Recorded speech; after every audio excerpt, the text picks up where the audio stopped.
Well, we heard what Rachel had to say. Let's bring in our panel to get their take. Skyping in from Madison, Wisconsin, the senior advisor for Progressives United and the former aide to Senate Majority Leader Harry Reid, Josh Orton. And checking in from Newsmax, New York, Liz Peek, the outstanding columnist for the Fiscal Times. Liz, to you first. To hear Rachel Maddow take Mary Landrieu to task for trying to get the XL Pipeline voted on, it doesn't sound insane to me.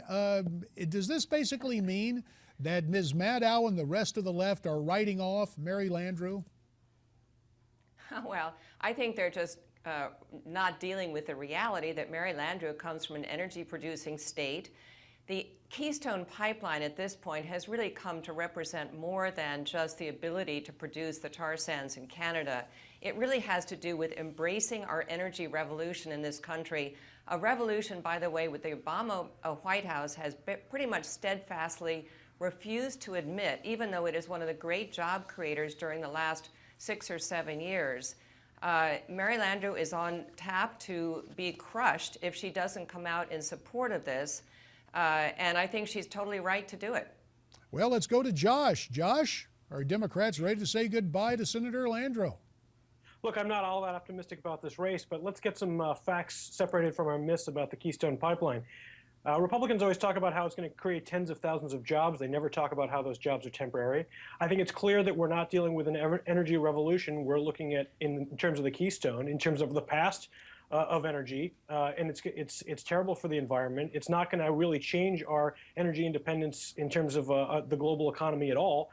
So really, look, I think this is something that progressives have long opposed. I think that the energy companies have put millions and millions of dollars lobbying for it. I'm sad to see a Senate seat hanging in the balance, I guess, on the back of this Keystone Pipeline. If I was in the Senate, I'd vote against it. I hope other Democrats vote against it. But, you know, unfortunately, that Senate seat hinging on this issue is not great for us. But that's how it is. All right. So much for all politics being local, huh? Let's listen to what Senator Mike Lee of Utah had to say. He appeared here on Newsmax TV, and here is his take on a potential veto of this legislation by President Obama. It seems that one of the few people in the United States who doesn't want it to move forward is the president, who, contrary to common sense, decides that he doesn't want this project, which would bring so many tens of thousands of jobs to America and shore up our energy independence within North America. Apparently he doesn't want that. I don't understand why.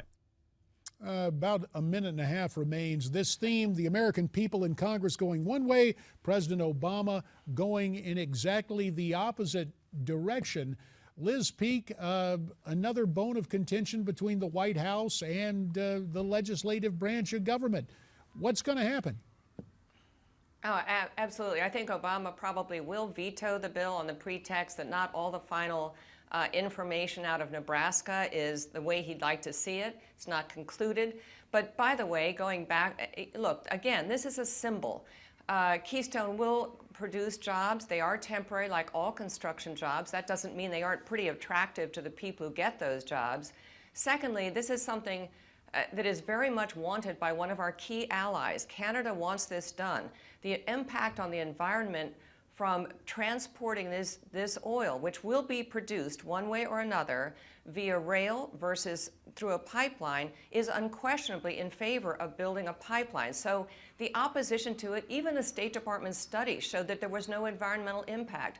So it's just a popular bill, and the president should sign it, but as you say, he does not seem to be particularly attuned to the will of the people. Well, let's give Josh 30 seconds. Last word on this particular segment. Josh, go.